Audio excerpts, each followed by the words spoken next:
Mumbai police Shariful Islam শেহজাদের বিরুদ্ধে বিভিন্ন অভিযোগ তদন্ত করেছে।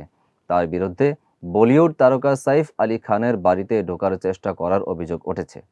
পুলিশের দাবি, শরীফুল আদালতে বাংলাদেশি নাগরিক এবং সে দেশের সীমান্ত পার করে ভারতে প্রবেশ করেছে। শরীফুলের বিরুদ্ধে কিছু প্রমাণ পাওয়া গেছে, যার মধ্যে তার পরিবারের সঙ্গে যোগাযোগের তথ্য রয়েছে। ডেস্ক নিউজে বিস্তারিত জানাচ্ছেন অরণি আক্তার। মুম্বাইতে বসবাসের সময় শরীফুল বেশ কয়েকটি কাজের সন্ধানে ছিলেন এবং নাগরিকত্ব প্রমাণের কোনো নথি না থাকা সত্ত্বেও কাজ করার চেষ্টা করছিলেন।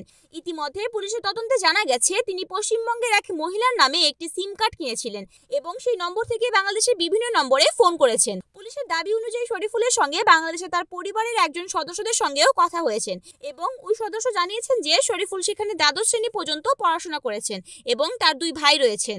এদিকে সাইফ আলী খানের বাড়ির সামনে শরীফুলের উপস্থিতি ও চুরির উদ্দেশ্যে সেখানে যাওয়ার সম্পর্কিত তথ্য তদন্তাধীন আছে, তবে এখন ওই বিষয়ে কোনো অভিযোগ দায়ের করা হয়নি।